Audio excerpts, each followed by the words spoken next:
Hello दोस्तों, मैं आशीष कुमार अपने YouTube channel Bihar GK tricks में आपका स्वागत करता हूं। आज हम लोग बिहार एक परिचय का सबसे लेटेस्ट एडिशन जो कि नई परीक्षा पैटर्न पर आधारित है, इस वीडियो में लेकर आए हैं। यदि आप लोग ऐसे ही लेटेस्ट एडिशन वाले बुक पढ़ना चाहते हैं तो आप हमारे चैनल बिहार जीके ट्रिक्स को ज़रूर सब्सक्राइब करें, साथ ही लाइक और शेयर ज़रूर करें। तो आइए चलते हैं, आज हम लोग प्राचीन बिहार के दूसरे पार्ट को इस वीडियो में देखेंगे। तो आप लोग सबसे पहले लाइक का बटन दबाएं और वीडियो को स्टार्ट करें। तो आज का पहला टॉपिक है बौद्ध धर्म। इसका पहला प्रश्न है, बौद्ध धर्म के संस्थापक गौतम बुद्ध ने गृह त्याग के उपरांत सबसे पहले कहाँ गए थे? तो याद रखेंगे, गौतम बुद्ध ने गृह त्याग के उपरांत सबसे पहले वैशाली के नज़दीक अलार कलाम के आश्रम गए थे। अगला प्रश्न है, गौतम बुद्ध को कहाँ कौंडिन्य और 5 ब्राह्मण मिले? तो इसका सही उत्तर है बोध गया का उरुवेला में गौतम बुद्ध को कौंडिन्य और 5 ब्राह्मण मिले थे। अगला प्रश्न है, गौतम बुद्ध को ज्ञान की प्राप्ति कहाँ हुई? तो इनका उत्तर है बोध गया में। अगला प्रश्न है, गौतम बुद्ध को किस नदी के किनारे ज्ञान की प्राप्ति हुई थी? तो आप सभी लोग जानते होंगे, इन्हें निरंजना नदी के किनारे ज्ञान की प्राप्ति हुई थी। उन्हें ज्ञान की प्राप्ति बोध गया में निरंजना नदी के किनारे एक पीपल वृक्ष के नीचे हुई थी। अब अगला प्रश्न है, राजगृह में आयोजित प्रथम बौद्ध संगीति में कौन से कार्य हुए? तो यहाँ जो है प्रथम बौद्ध संगीति में बुद्ध की शिक्षाओं का संकलन सूत और विनय पिटक में हुआ था। प्रथम बौद्ध संगीति का आयोजन लगभग 483 ईस्वी पूर्व में हुआ था। अब अगला प्रश्न है, द्वितीय बौद्ध संगीति का आयोजन वैशाली में हुआ। इसमें किए गए कार्य क्या थे? तो इसमें किए गए कार्य थे कि बौद्ध धर्म 2 भागों में विभाजित हो गया। पहला भाग स्थाविर और दूसरा महासंघिक में। द्वितीय बौद्ध संगीति का आयोजन 383 ईसा पूर्व में हुआ था। अब अगला प्रश्न है, तृतीय बौद्ध संगीति का आयोजन पाटलिपुत्र में हुआ। इसमें किए गए कार्य क्या थे? तो इसमें कुछ कठोर नियम बनाए गए तथा अभिधम्म पिटक का संकलन किया गया। तृतीय बौद्ध संगीति का आयोजन लगभग 251 ईस्वी पूर्व में हुआ था। अगला प्रश्न है, निम्नांकित में किस नगर में महात्मा बुद्ध का घनिष्ठ संबंध रहा है? तो इसका सही उत्तर है बोध गया, राजगीर और वैशाली उपयुक्त सभी जगहों से गौतम बुद्ध का घनिष्ठ संबंध रहा है। अगला प्रश्न है, महात्मा बुद्ध ने पाटलिपुत्र के विनाश के कारणों की भविष्यवाणी की थी, उनमें सम्मिलित थे। तो उनमें था बाढ़, अग्नि और आंतरिक कलह, अर्थात उपयुक्त सभी भविष्यवाणियाँ की गई थी गौतम बुद्ध के द्वारा। अगला प्रश्न है, बोध गया में महाबोधि मंदिर बनाया गया था, जहाँ कहाँ बनाया गया था? तो जहाँ गौतम बुद्ध को ज्ञान की प्राप्ति हुई थी। अगला प्रश्न है, प्रसिद्ध बौद्ध सारिपुत्र का जन्म कहाँ हुआ था? तो इनका जन्म नालंदा में हुआ था। अगला प्रश्न है, भगवान बुद्ध के महापरिनिर्वाण के बाद पहली बार बौद्ध संगति हुई थी, कहाँ हुई थी? तो इनके परिनिर्वाण के बाद पहली बौद्ध संगति राजगृह अर्थात राजगीर में हुई थी। अब दूसरा टॉपिक है मगध साम्राज्य का उत्थान, जिसका पहला प्रश्न है, प्राचीन भारत में साम्राज्यवाद की शुरुआत और विकास का श्रेय किसे दिया गया? तो इसका उत्तर है मगध को। अगला प्रश्न है, मगध राज की आरंभिक राजधानी कहाँ थी? तो मगध राज की आरंभिक राजधानी गिरिव्रज, जिसे राजगीर या फिर राजगिरी के नाम से वर्तमान में जाना जाता है। राजगीर पहाड़ियों से घिरी हुई थी। इसके वास्तुकार महागोविंद थे। अगला प्रश्न है, महाभारत तथा पुराणों के अनुसार मगध का सर्वप्रथम राजवंश कौन सा था? तो मगध का सर्वप्रथम राजवंश महाभारत तथा पुराणों के अनुसार बृहद्रथ वंश था। बृहद्रथ राजवंश जरासंध के पिता थे। अब अगला प्रश्न है, मगध जनपद का संस्थापक कौन था? तो इसका उत्तर है बृहदत्त तथा जरासंध। अगला प्रश्न है मगध साम्राज्य का वास्तविक संस्थापक कौन था? तो इसका उत्तर है बिंबिसार। बिंबिसार का शासनकाल 544 ईस्वी पूर्व से 493 ईस्वी पूर्व तक रहा था। अगला प्रश्न है बिंबिसार एवं अजातशत्रु किस वंश के थे? तो इसका उत्तर है ये हर्यक वंश के थे। बिंबिसार को श्रेणिक तथा अजातशत्रु को कुनिक भी कहा जाता था। बिंबिसार महात्मा बुद्ध का मित्र था। अगला प्रश्न है मगध साम्राज्य का उत्कर्ष प्रारंभ हुआ कब से? तो इसका सही उत्तर है बिंबिसार के शासन काल में। अगला प्रश्न है बिंबिसार ने किस राजकुमारी के साथ विवाह किया था? तो याद रखेंगे उपयुक्त सभी से अर्थात कौशल देवी से, चेलना और खेमा, इन सबों से बिंबिसार ने विवाह किया था। बिंबिसार ने वैवाहिक संबंधों द्वारा अपनी स्थिति सुदृढ़ की अर्थात मजबूत की। कौशल देवी कौशला की, खेमा पंजाब की तथा चेलना वज्जी संघ की राजकुमारी थी। अब अगला प्रश्न है बिंबिसार ने ब्रह्मदत्त को पराजित कर कौन सा राज्य जीता? तो याद रखेंगे अंगराज्य। अगला प्रश्न है हर्यक वंश का दूसरा शासक कौन था? तो इसका उत्तर है हर्यक वंश का दूसरा शासक अजातशत्रु था। अजातशत्रु का शासनकाल 493 से 461 ईसा पूर्व था। इसने अपने पिता बिंबिसार की हत्या कर सत्ता प्राप्त की थी। आप लोग यहाँ कोई कन्फ्यूजन नहीं करेंगे। हम लोग जब ईस्वी पूर्व की बात करते हैं तो पहले बड़ा और उसके बाद छोटा लेते हैं, लेकिन अभी वर्तमान में हम लोग उल्टा लिखते हैं। कैसे? 461 से 493।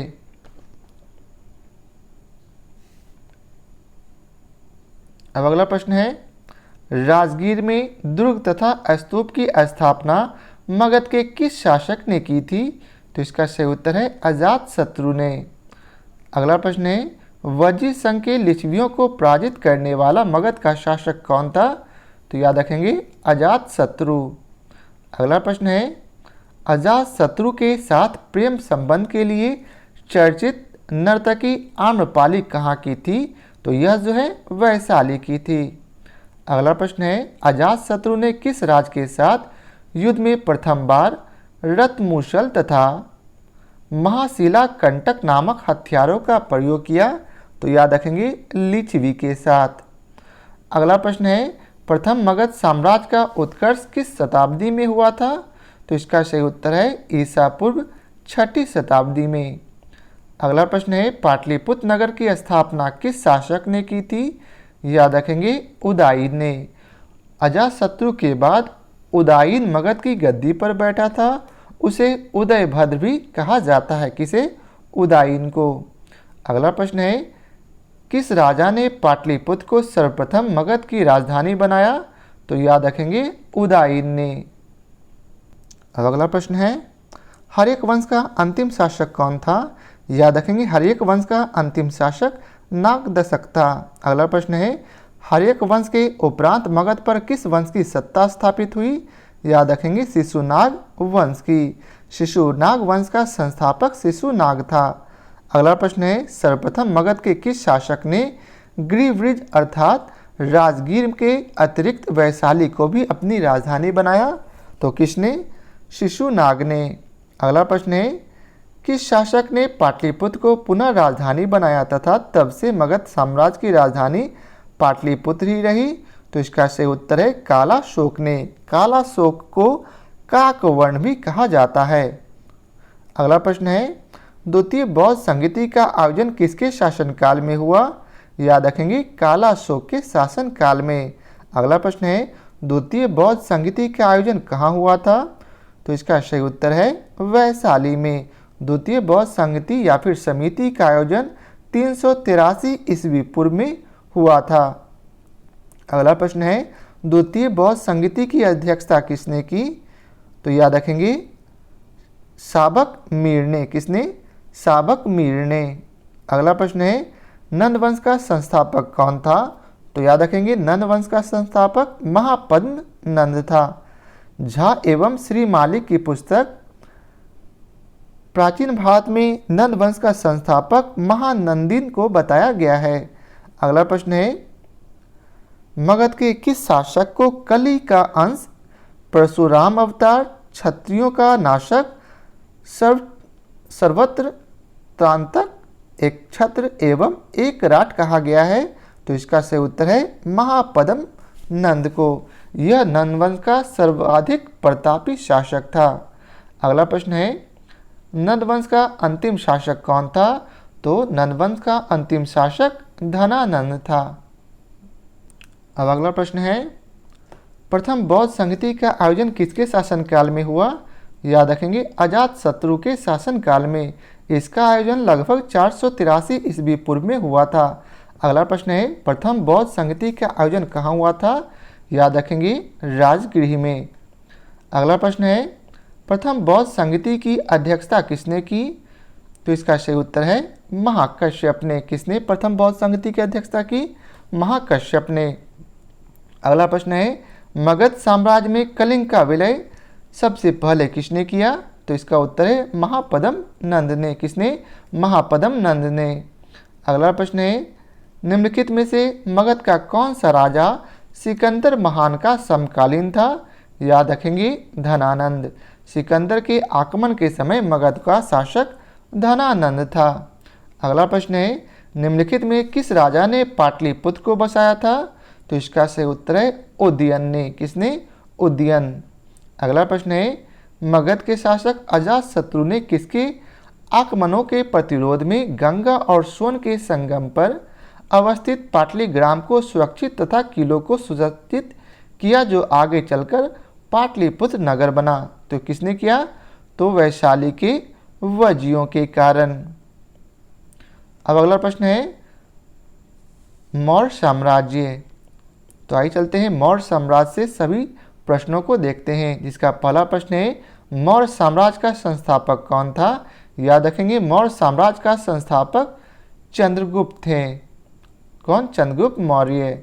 अगला प्रश्न है, मौर्य साम्राज्य की राजधानी कहाँ थी? याद रखेंगे मौर्य साम्राज्य की राजधानी पाटलिपुत्र थी। अगला प्रश्न है, चंद्रगुप्त मौर्य ने मगध की सत्ता किसकी सहायता से प्राप्त की? तो इसका उत्तर है चाणक्य, जिसे विष्णुगुप्त भी कहा जाता है। अब अगला प्रश्न है, मौर्य साम्राज्य की स्थापना हुई कब? तो इसका सही उत्तर है 320 ईसा पूर्व में। अगला प्रश्न है, यूनानी दूत मेगास्थनीज किसके दरबार में पाटलिपुत्र आया था? याद रखेंगे चंद्रगुप्त मौर्य के दरबार में मेगास्थनीज पाटलिपुत्र आया था। अगला प्रश्न है, मेगास्थनीज का पाटलिपुत्र आगमन हुआ था कब? तो 315 ईसा पूर्व में। अगला प्रश्न है, चंद्रगुप्त मौर्य के दरबार में मेगास्थनीज को भेजने वाला शासक कौन था? तो सेल्यूकस। अगला प्रश्न है, किस शासक के शासनकाल के समय मगध पर 12 वर्षों का भीषण अकाल पड़ा था? याद रखेंगे चंद्रगुप्त मौर्य के समय में। अगला प्रश्न है, चंद्रगुप्त मौर्य का प्रधानमंत्री कौन था? याद रखेंगे चाणक्य जो है चंद्रगुप्त मौर्य का प्रधानमंत्री थे। अगला प्रश्न है, किसके मुक्ति दिलाने के कारण चंद्रगुप्त मौर्य को भारत का मुक्तिदाता कहा जाता है? तो इसका उत्तर है यूनानियों से मुक्ति दिलाने के कारण चंद्रगुप्त मौर्य को भारत का मुक्तिदाता कहा जाता है। अगला प्रश्न है, वह स्रोत जिसमें पाटलिपुत्र के प्रशासन का वर्णन उपलब्ध है वह है? तो इसका सही उत्तर है इंडिका। अगला प्रश्न है, नंद वंश के पश्चात मगध पर किस राजवंश ने शासन किया? याद रखेंगे नंद वंश के बाद मगध पर मौर्य वंश ने शासन किया। अगला प्रश्न है, मेगास्थनीज की पुस्तक का नाम क्या है? तो अभी जस्ट हम लोगों ने पढ़ा इंडिका। इंडिका जो है मेगास्थनीज की पुस्तक का नाम है। अगला प्रश्न है, अर्थशास्त्र के लेखक कौन है? याद रखेंगे अर्थशास्त्र के लेखक कौटिल्य हैं। कौटिल्य का दूसरा नाम चाणक्य एवं विष्णुगुप्त है। अब अगला प्रश्न है, पाटलिपुत्र की शासन व्यवस्था का विस्तृत वर्णन किस विदेशी यात्री के वृत्तांत में मिलता है? तो इसका उत्तर है मेगास्थनीज के। अगला प्रश्न है, चंद्रगुप्त मौर्य के उपरांत मौर्य साम्राज्य का शासक कौन बना? तो चंद्रगुप्त मौर्य के बाद मौर्य साम्राज्य का शासक बिंबिसार बना, बिंदुसार बना। कौन बना? बिंदुसार। अगला प्रश्न है, किस मौर्य शासक के दरबार में आजीवक भविष्यवक्ता पिंगल वत्स रहा करता था? तो इसका सही उत्तर है बिंदुसार के दरबार में। पिंगल वत्स ने अशोक के बारे में भविष्यवाणी की थी कि वह महान राजा बनेगा। अगला प्रश्न है, अशोक द्वारा अपने पड़ोसियों के साथ मैत्रीपूर्ण संबंधों का उल्लेख मिलता है? तो इसका सही उत्तर है शिलालेख 13 में। किसमें? 13वां शिलालेख में। अगला प्रश्न है, तृतीय बौद्ध संगति का आयोजन किसके शासनकाल में हुआ? याद रखेंगे अशोक के शासनकाल में। अगला प्रश्न है, तृतीय बौद्ध संगति की अध्यक्षता किसने की? याद रखेंगे इसकी अध्यक्षता मोगली पुत्र तिस ने की थी। किसने? मोगली पुत्र तिस ने। अगला प्रश्न है, तृतीय बौद्ध संगति का आयोजन कहाँ हुआ था? तो इसका सही उत्तर है पाटलिपुत्र में। अगला प्रश्न है, तृतीय बौद्ध संगति का आयोजन कब हुआ था? तो 251 ईस्वी पूर्व में। अगला प्रश्न है, किस मौर्य शासक ने कलिंग पर विजय प्राप्त की थी? तो इसका उत्तर है अशोक ने कलिंग पर विजय प्राप्त की थी। अगला प्रश्न है, किस युद्ध में हुई भारी तबाही तथा जान माल की हानि को देखकर अशोक का हृदय परिवर्तन हुआ और उसने युद्ध नीति त्याग कर धम्म नीति की घोषणा की थी? तो याद रखेंगे कलिंग युद्ध की तबाही को देखकर। अब अगला प्रश्न है, अशोक का धम्म था क्या? तो इसका उत्तर है नैतिक आचार संहिता। अगला प्रश्न है, मौर्य साम्राज्य का केंद्रीय न्यायालय कहाँ स्थित है? याद रखेंगे मौर्य साम्राज्य का केंद्रीय न्यायालय पाटलिपुत्र में स्थित है। अगला प्रश्न है, अशोक ने अपने धम्म यात्रा के अंतर्गत सबसे पहले किस जगह की यात्रा की? तो याद रखेंगे बोध गया की। कहाँ की? बोध गया की। अगला प्रश्न है, अशोक ने अपने धम्म यात्रा के अंतर्गत बोध गया की यात्रा अपने राज्याभिषेक के किस वर्ष में की थी?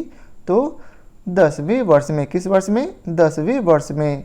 अगला प्रश्न है, अशोक के स्तंभ लेख बिहार के किस जिले से प्राप्त हुए हैं? तो इसका उत्तर है चंपारण जिले से। अगला प्रश्न है, बिहार से प्राप्त होने वाले अशोक के स्तंभ लेख कौन से नहीं हैं? तो रोमन देय अभिलेख जो है यह बिहार का नहीं है। अगला प्रश्न है, अशोक के समय मौर्य साम्राज्य में 5 प्रांत का उल्लेख मिलता है जिसमें से एक प्राची या फिर प्राची प्रांत की राजधानी थी। तो इसका उत्तर है पाटलिपुत्र। अगला प्रश्न है, पाटलिपुत्र में स्थित चंद्रगुप्त का महल मुख्यतः बना हुआ था किसका? तो लकड़ी का।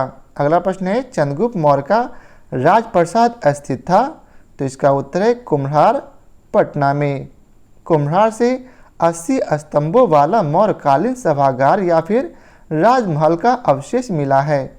अगला प्रश्न है, किस विद्वान ने चंद्रगुप्त मौर्य के राजप्रसाद के बारे में कहा है कि इसकी शान शौकत का मुकाबला ना तो शूशा और ना ही बेतना कर सकता है? तो इसका सही उत्तर है एरियन ने ऐसा कहा था। अब अगला प्रश्न है, चंद्रगुप्त मौर्य के राजप्रसाद के बारे में किसने कहा है कि यह प्रसाद मानव कृति नहीं वरन देवों द्वारा निर्मित है? तो यह कथन फाहियान ने कहा था। अगला प्रश्न है, किस शासक ने गया के निकट बराबर की पहाड़ियों में आजीविकों के लिए गुफाओं का निर्माण करवाया था? तो इसका सही उत्तर है अशोक ने। अशोक ने 4 गुफा का निर्माण करवाया, सुदामा, विश्व झोपड़ी, चौपाड़ तथा कर्ण। अब अगला प्रश्न है, गया के समीप नागार्जुनी की पहाड़ियों में प्रसिद्ध गोपी गुफा का निर्माण करवाया था किसने? तो दशरथ ने। किसने? दशरथ ने। दशरथ अशोक का पुत्र था। इसने नागार्जुनी पहाड़ियों में आजीविकों के लिए 3 गुफाओं का निर्माण कराया था जिसमें गोपी गुफा भी सम्मिलित था। अगला प्रश्न है, मौर्यकालीन चाम्रग्राहिनी यक्षी प्राप्त हुई है कहाँ से? तो यह जो है पटना के दीदारगंज में प्राप्त हुई है। इसे स्त्री रत्न नाम भी दिया गया है। अगला प्रश्न है बिहार के किस स्थान से मौर्य काल में बने जैन तीर्थकरों की प्रतिमा प्राप्त हुई है? तो याद रखेंगे पटना के लोहानीपुर से। कहाँ से? पटना के लोहानीपुर से। अगला प्रश्न है पाटलिपुत्र के नगर निर्माण तथा सुंदरता का वर्णन किया है किसने? तो मेगास्थनीज ने। अगला प्रश्न है पाटलिपुत्र को किस शासक ने सबसे पहले अपनी राजधानी बनाया? याद रखेंगे चंद्रगुप्त मौर्य ने पाटलिपुत्र को सबसे पहले अपनी राजधानी बनाया। अगला प्रश्न है अशोक के शासनकाल में बौद्ध सभा किस नगर में आयोजित की गई थी? तो बौद्ध सभा अशोक के काल में पाटलिपुत्र में आयोजित की गई थी। अगला प्रश्न है किसके शासनकाल में मिस्र के राजा फिलाडेल्फस ने डियानीसियस नामक राजदूत को पाटलिपुत्र भेजा था? तो इसका उत्तर है बिंबिसार के शासनकाल में। अब अगला प्रश्न है किस विद्वान के अनुसार चंद्रगुप्त मौर्य ने पालीब्रोथस उपनाम धारण किया था? याद रखेंगे एस्ट्रेबो। अगला प्रश्न है यूनानी दूत डिमोल्किस का आगमन मगध के किस शासक के दरबार में हुआ था? तो इसका उत्तर है बिंदुसार के दरबार में। अगला प्रश्न है केवल वह स्तंभ जिसमें अशोक ने स्वयं को मगध का सम्राट बताया है? तो याद रखेंगे भाब्रू स्तंभ में। अगला प्रश्न है बराबर की गुफाओं का उपयोग किसके आश्रय गृह के रूप में किया गया? तो याद रखेंगे आजीविकों के आश्रय गृह के रूप में। अगला प्रश्न है अशोक की राजधानी कहाँ थी? अशोक की राजधानी पाटलिपुत्र थी। अगला प्रश्न है मौर्य काल में पाटलिपुत्र का प्रशासन 30 नागरिकों की सभा संचालित करती थी जो 5-5 सदस्यों की 6 समितियों में संगठित थी। यह कथन किसका है? तो यह कथन मेगास्थनीज का है। अगला प्रश्न है मौर्य प्रशासन के संबंध में कौन सा कथन सही है? तो इसका सही उत्तर है उपयुक्त सभी, अर्थात यह केंद्रीकृत थी, करों का बोझ अधिक था और प्रशासन तंत्र कठोर था। अगला प्रश्न है अशोक के संबंध में कौन सा कथन सही है? तो उपयुक्त सभी कथन सही हैं, अर्थात उसने धर्म विजय की नीति अपनाई, उसने विदेशों से संबंध स्थापित किए और उसने प्रजाहित और कल्याण के उपाय किए थे। अगला प्रश्न है देवा नाम प्रिय के नाम से किस शासक ने अपने आप को संबोधित किया है? तो इसका उत्तर है अशोक ने। अब अगला प्रश्न है धम्म महामात के कार्य क्या थे? तो इनके कार्य थे धम्म नीति या क्रियान्वयन करना, लोगों के बीच दान वितरण करना और जन कल्याण के उपाय करना, अर्थात उपयुक्त सभी कार्य धम्म महामात के थे। अगला प्रश्न है मौर्यकालीन प्रशासन में राजयोग के क्या कार्य थे? तो इनके कार्य थे न्यायिक करना, ग्रामीण प्रशासन करना और राजस्व का विभाग देखभाल करना, अर्थात उपयुक्त सभी। अगला प्रश्न है मौर्यकालीन विद्वानों में किन का नाम आता है? तो याद रखेंगे ऑप्शन डी, अर्थात कौटिल्य, पाणिनि और उपावर्ष, इन तीनों का नाम मौर्यकालीन विद्वानों में आता है। अगला प्रश्न है मौर्यकालीन स्थापत्य के सुंदर उदाहरण है? तो इसका सही उत्तर है ऑप्शन बी, अर्थात पाटलिपुत्र स्थित राजप्रसाद के अवशेष, दीदारगंज की यक्षी और बराबर की गुफाएं। अगला प्रश्न है अशोक की धम्म नीति की जानकारी कहाँ से मिलती? तो इसकी जानकारी द्वितीय स्तंभलेख से, सातवें शिलालेख से और द्वादश शिलालेख से। अगला प्रश्न है अशोक के किस अभिलेख में दान और धम्म दान के अंतर को स्पष्ट किया गया? तो याद रखेंगे नवम शिलालेख में। अगला प्रश्न है मौर्य साम्राज्य के पतन में कौन सा कारण शामिल नहीं है? तो इसका उत्तर है आर्थिक संकट शामिल नहीं है, बाकी तीनों शामिल हैं। अब हम लोग मौर्योत्तर बिहार से संबंधित प्रश्नों को देखेंगे, जिसका पहला प्रश्न है मौर्य साम्राज्य के उपरांत मगध पर किस वंश का शासन स्थापित हुआ? तो इसका सही उत्तर है शुंग वंश का। शुंग वंश का शासनकाल 185 ईस्वी से 75 ईस्वी पूर्व तक रहा था। अगला प्रश्न है शुंग वंश का संस्थापक कौन था? तो इसका सही उत्तर है पुष्यमित्र शुंग। पुष्यमित्र का शासनकाल 185 ईसा पूर्व से 149 ईस्वी पूर्व तक रहा था। अब अगला प्रश्न है किस शुंग शासक ने पाटलिपुत्र में स्थित कुक्कुट राम विहार को 3 बार नष्ट करवाने का प्रयत्न किया? तो इसका सही उत्तर है पुष्यमित्र शुंग। यदि आप लोग चाहते हैं कि यह सीरीज बार बार जल्दी आए तो आप हमें लाइक ज़रूर करें और शेयर ज़रूर करें। पुष्यमित्र ने ब्राह्मण धर्म का पुनरुद्धार तथा बौद्धों के साथ उत्पीड़न और आक्रमण व्यवहार किया। अगला प्रश्न है पाटलिपुत्र पर यवन डेमेट्रियस का आगमन किस वंश के शासन के समय हुआ था? तो याद रखेंगे शुंग वंश के शासन के समय।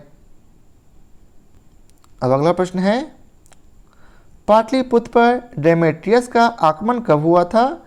185 ईस्वी पूर्व में। अगला प्रश्न है मगध में प्रथम ब्राह्मण राज स्थापित किया था किसने? तो पुष्यमित्र ने। अगला प्रश्न है शुंग वंश के पतन के बाद मगध पर किस वंश का शासन स्थापित हुआ था? तो इसका उत्तर है कानव वंश ने। कानव वंश का शासन 75 ईस्वी पूर्व से 30 ईस्वी पूर्व तक रहा था। अगला प्रश्न है कानव वंश का संस्थापक था कौन? तो वासुदेव। शुंग वंश का अंतिम शासक देवभूति की हत्या कर उसके सचिव वसुदेव ने मगध में कानव वंश की नींव डाली थी। अगला प्रश्न है कानव वंश की सत्ता समाप्त की थी किसने? तो आंध्र सातवाहन ने। अगला प्रश्न है कानव वंश के उपरांत पाटलिपुत्र पर कुछ समय के लिए किस वंश के राजाओं ने शासन किया था? तो मित्र वंश के राजाओं ने शासन किया था। अगला प्रश्न है शुंग कला के उत्कृष्ट नमूने बिहार के किस स्थान से प्राप्त होते हैं? तो इसका सही उत्तर है बोध गया से। अब अगला प्रश्न है कनिष्क ने पाटलिपुत्र के किस बौद्ध विद्वान को अपने दरबार में प्रश्रय दिया? याद रखेंगे अश्वघोष को। कनिष्क पाटलिपुत्र के राजा को पूरी तरह परास्त किया तथा हर्जाने के रूप में वो यहाँ से अश्वघोष बुद्ध का भिक्षापात्र तथा एक अद्भुत मुर्गा ले गया था। अब अगला प्रश्न है मगध पर शासन करने वाला राजवंश का सही क्रम कौन है? तो मगध पर सबसे पहले हर्यक वंश ने, उसके बाद शिशुनाग ने, फिर नंद वंश ने, नंद वंश के बाद मौर्य वंश ने, मौर्य वंश के बाद शुंग वंश ने और शुंग वंश के बाद कानव वंश ने शासन किया था। अगला प्रश्न है शुंग वंश की राजधानी थी? तो शुंग वंश की राजधानी पाटलिपुत्र थी। अगला प्रश्न है कानव वंश की राजधानी थी? कानव वंश की राजधानी पाटलिपुत्र थी। अगला प्रश्न है कलिंग शासक खारवेल ने मगध पर आक्रमण किया था कब? तो पहली शताब्दी ईसा पूर्व के अंत में। अगला प्रश्न है कलिंग नरेश खारवेल ने कहाँ से कीमती उपहार प्राप्त किया था? तो इसका उत्तर है अंग एवं मगध से। उपहारों में जिनकी प्रतिमा तथा पदचिन्ह शामिल थे। अगला प्रश्न है कुषाण साम्राज्य के पतन के उपरांत संभवतः मगध पर शासन रहा किनका? तो लिच्छवियों का। कुछ इतिहासकारों के अनुसार मगध पर शक मुरुंडों का नियंत्रण हो गया था। अगला प्रश्न है गार्गी संहिता में पाटलिपुत्र पर यवनों के आक्रमण का उल्लेख है। यह आक्रमण किसके शासनकाल में हुआ था? तो यह आक्रमण पुष्यमित्र शुंग के शासनकाल में हुआ था। अगला प्रश्न है सुप्रसिद्ध बौद्ध विद्वान अश्वघोष को प्रश्रय देने वाला शासक कौन था? तो याद रखेंगे कनिष्क। अगला प्रश्न गुप्तकालीन बिहार से है जो कि हम लोग इसके अगले पार्ट में देखेंगे। यदि आप लोगों को हमारा वीडियो पसंद आ रहा हो तो इसे ज़्यादा से ज़्यादा लाइक करें और शेयर करें। फिर मिलते हैं नए पार्ट के साथ। आज के लिए बहुत बहुत धन्यवाद।